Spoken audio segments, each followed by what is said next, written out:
Hey, welcome to the Life with Lauren podcast. I'm your host, Lauren Erro, and I'm here to talk all things beauty, wellness, and real life. No topic is off limits. We're going to cover it all. Thank you for listening. I'm so happy you're here with me today. I am so excited to be here with you guys right now. I am Lauren Arrow. I am mostly a beauty blogger, but I do talk about wellness and lifestyle and fashion and news and celebrity gossip. I mean, we cover it all on my platforms. And I've been blogging for almost 6 years now. I guess I'm just going to give you guys a little bit of background on me because it's the first episode. And usually when I listen to other people's podcasts, I like to scroll all the way back to the very beginning and learn about that person and learn who they are. So I'm going to do that for you today. So my background, I'm mostly a beauty blogger, like I said. And the reason I'm a beauty blogger is because I used to have horrible acne, like so bad. When I was 19, I had my whole chin. It was just like one giant zit. I had constantly clogged pores. It was painful. It was embarrassing. When you have acne like that, it really messes with you. You just feel insecure. You feel like everybody is staring at your zits, and it really, really messes with your head. So one thing that I've learned over my, it's been 15 years now of being somewhat in the skincare industry, and I'll explain more about my experience in the skincare industry later, but I feel like anybody who's truly passionate about skincare probably has problematic skin, whether they're acne prone like me, sensitive, have rosacea, have pigmentation, something is wrong. They think is wrong with their skin. And by learning to try to treat that, they become extremely passionate about it because it's so interesting and it's something that's so empowering. And a lot of the stuff you can do at home. So when I was 19 years old, I was literally spending every single spare dollar I had getting facials, trying to fix my acne, buying products. I was testing everything on my skin. I feel like that's when acids got really big. I was using Ole Hendrickson. Do you guys, are they even still around? I think they are, but I haven't used them in so long, but I'm a big fan. Their sheer transformation cream is so good. Anyways, I was getting facials. I was doing all the things. I was doing the at-home care. I learned how to do my own extractions at home. My esthetician was using high frequency on me. So my roommate at the time started Accutane, and when I tell you she had every single side effect, I mean every side effect. Like she had the dry skin. She would go in the sun for 2 seconds and get sunburned. She was like flaking and peeling and cracking. She kind of got depressed. I mean, it was really, really bad. But even seeing her with all of that at the end when her skin looked perfect, I was like, I will take it all. I will do all of that if I can get rid of my acne like she did. So I ended up going to her dermatologist and going on Accutane, and it truly changed my life. I was so insecure about my acne, and I've never really been an insecure person, but I mean, if you're struggling with acne, you know what I mean. It's just a mind fuck. I mean, you feel like shit. But anyway, so yeah, I did Accutane, and as a 35-year-old now, would I do it again? I would do it again. It really truly changed my life. It was the best thing I've ever done for my skin. I mean, I know I've been trying to get more into clean beauty, and I just feel like Accutane was so worth it. So I did Accutane and I had zero side effects. I had zero dry skin, zero flaking. We also had completely different skin types. Like I was way more oily back then, and she was already very dry and very pale and freckly, and I'm just more olive toned and oily. And I mean, I didn't have any side effects. I was drinking alcohol, I was partying, like it was probably the dumbest thing I've ever done. But I finished it. I graduated college and I felt like a whole new person. I was so much more confident. And I just learned so much about skincare by trying to treat my own acne. And I didn't even realize how much I knew until I would like be in conversation with friends and help them so much. And I was so passionate about it. But you get a college degree and you go out into the world with your degree and you try to get a job doing that, which I did. I got a job at the House of Blues. I was making $12 an hour. I worked there for almost a year after college in the special events department, which that was what my major was. And I was like, wow, I make barely any money. Like, I can't survive on this. I was still living with my parents. I was dating this guy that I thought we were going to get married. And so it was a whole thing. I'll get into that someday. But it took me a few years after college to really embrace my passion with skincare. And one year I was just like, I am going for it. I'm not going to be an esthetician because I don't think I could pop other people's zits all day, but I'm going to get into the skincare industry. So that's my experience with skin. Now I want to talk about med spa procedures because I am so passionate about med spa procedures. I will say laser hair removal changed my life. Accutane, laser hair removal, those are probably the two best things I've ever done for myself. And I'm extremely hairy. My whole family is extremely hairy. I will say the only good thing about my hair is that it's dark and I can laser it. So when I was 16, I would save up to laser my bikini line. And it was expensive. So I would laser and then it would go for like months before I could save up and do another treatment. And I mean, it was really sad. I lived in San Diego. I was at the beach all the time. I would shave and it would get so irritated and red. It probably looked like I had some sort of STD. It was really, really embarrassing. And it's something that I still struggle with knowing, like, if I have a stray hair anywhere on my body, I'm so uncomfortable. I feel like, not that anybody cares now, but it's just like ingrained in me. And so I did laser hair removal. And then I think my mom finally took pity on me and she was like, I'm going to buy you a package. So I did laser hair removal on my bikini line. And it really was the best thing I could have ever done for myself. This was back in the day when lasers hurt so much too. If you guys know what I'm talking about. I mean, this was 20 years ago. They would put numbing cream on you. You would numb before laser for like 30 minutes. They wipe it off and it would still hurt so bad. So worth it. I don't even care how much it hurts. I'm just rambling. How do you not ramble on a podcast? So when I was in my early 20s, I started Botox because I was at a med spa getting laser hair removal and I would buy everything off of Groupon. I was like a bargain hunter. I did not care. I was just trying to save money, get the most bang for my buck. And the gal at the med spa was like, you are going to need Botox. Your 11 lines, which is when you frown your eyebrows and then you know how they crunch together. She scared the crap out of me because she said my 11s are going to etch into my face within the next few years. And I was like, oh my gosh, okay, yes, I will start Botox. I think I was 23 and I started Botox and then I did it like once a year until I was probably till I started my blog and then I started doing it more consistently. No, when I worked at the med spa, I was doing it more consistently. So I was 27 at that point. And then I got my lips done when I was 24. And this was before Kylie Jenner and her whole lip thing. Like, so taboo. Nobody could talk about it. At the time, I was selling Mercedes-Benz and I got my lips done. I put in probably a quarter of a syringe, but I was swollen. And I went to work the next day. One of my coworkers was like, you got your lips done, didn't you? He was younger too. And I was like, no, I totally did.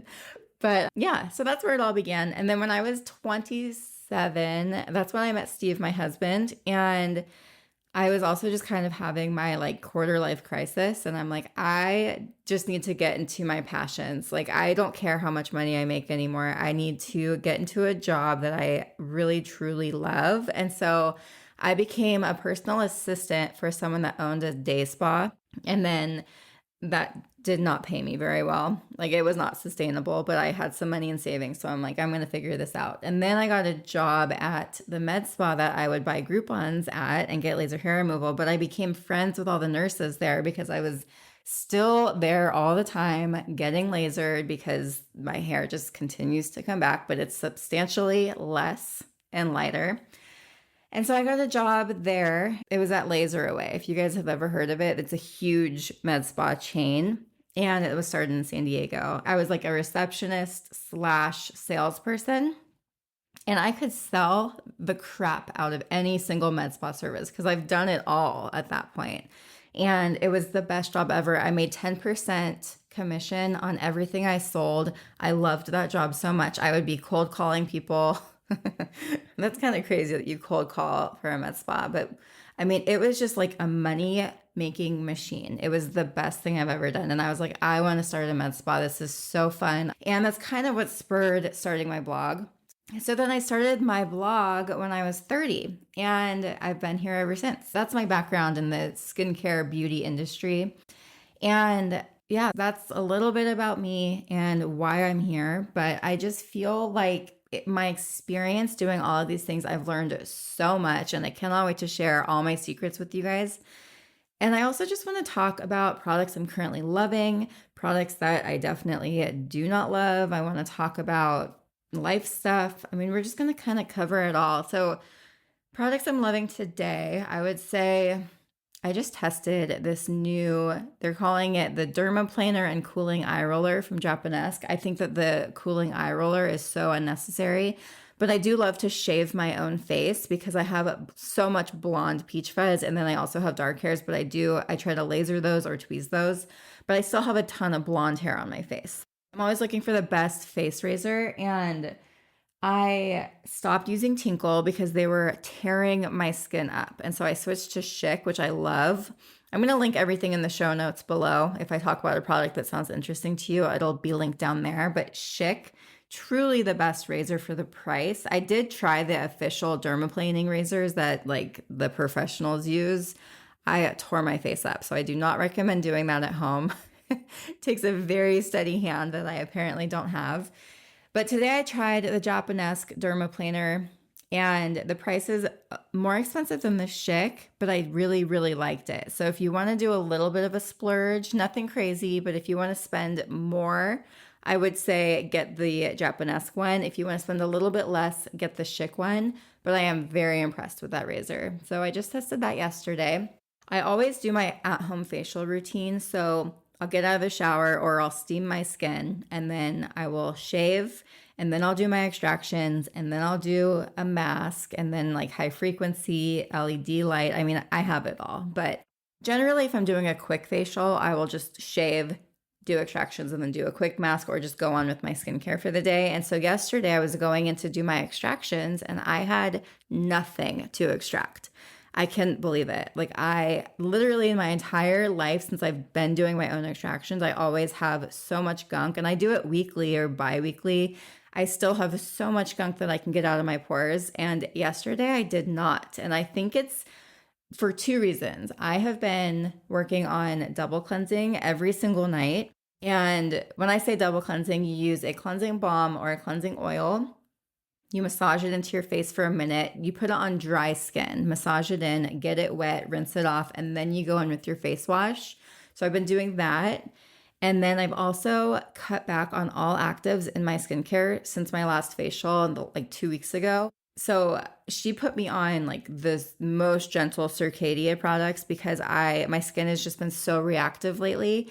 And yeah, my skin is just I should say my pores are very happy right now. I'm still getting these little whiteheads that I've been getting for about a year and a half now all over my jaw. So I think I'm having some sort of food allergy, and I'm actually doing the elimination diet, which I will talk more about that in another episode. I am going to a functional medicine doctor. I just finished my stool test, which was a trip.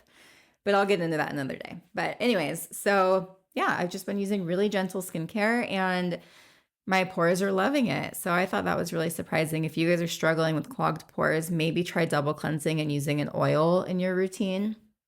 And then I switched up a few makeup products. So I've been using the Cali Ray Primer. It's clean beauty primer, and it's impressive. I love primer. I think it's so necessary because I have combo skin.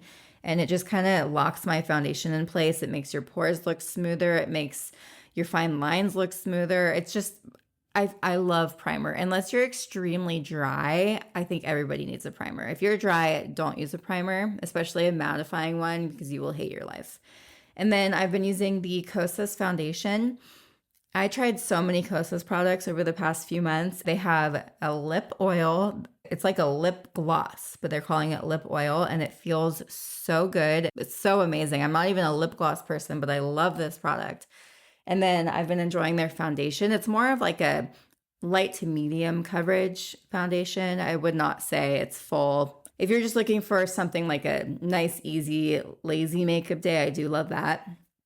And then I've been using the Liss bronzer stick. It's Love Yourself, but it's LYS. And it's so creamy and blendable. I use it on my nose, I use it on my cheeks, and then I blend it out with this brush. And then I set my makeup, and then I put on blush. I can't figure out cream blush yet.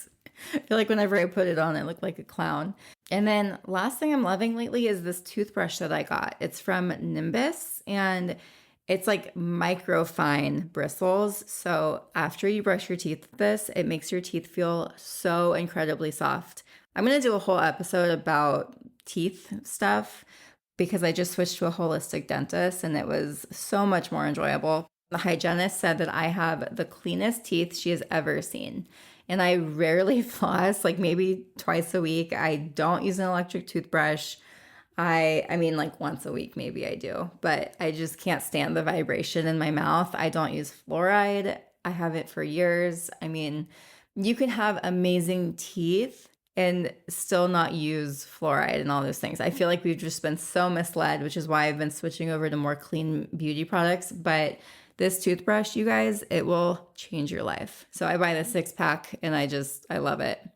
And then a product that failed me lately was the Ordinary Lash Serum.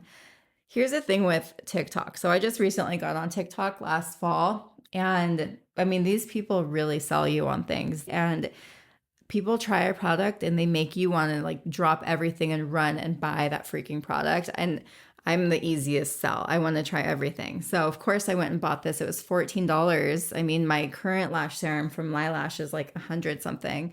So I was like, if I could find a $14 lash serum that works as well as Lash, I will absolutely 100%. Like I will recommend this to everyone and their mom if this works because the Ordinary products are also very clean and this serum uses peptides to help your lashes grow. And I mean, people were showing their results. They were amazing. So I'm like, this is going to be great. I stopped using my other lash serum. I started using the Ordinary. I used it for 3 months and I was feeling ugly. I was feeling like not myself. And it finally dawned on me that my lashes were the thinnest I've seen them in years. And I looked at my before pictures when I was on Lash, and then I looked at my pictures on the Ordinary serum, and it was so bad. Like, I wish I could show you guys a picture right now. I do have a picture on my Instagram and my TikTok if you want to see it. Oh my gosh, do not use this serum. Save your $14. And you can't return it because it's already been 3 months. So like, just stick with Lash. Lash truly works the best. I have a discount code for 20% off. I know it's expensive, but a tube will last you for like 8 or 9 months. I mean, I use it way longer than I'm supposed to, and it still has product in it. It just works so much better. And then I also do like Grande Lash, but the thing with Grande Lash is a lot of people have negative reactions to it. And I haven't heard of anybody having a negative reaction to Lash. So I don't know what the difference is. I mean, besides the price, because Grande Lash is more affordable. But yeah, just try Lash. If you want to grow your lashes, and go look at my before and after pictures. I'm going to leave a link in the show notes because I want you guys to all see what I'm talking about. What else is new? I finally bought patio furniture for our house. Steve and I closed on our house in Nashville on March 13th, which is a Friday the 13th in 2020. It was literally the day they started the lockdowns. So we fully renovated this 1950s house in East Nashville, and I love the house, but it was a trip dealing with these contractors, especially during COVID.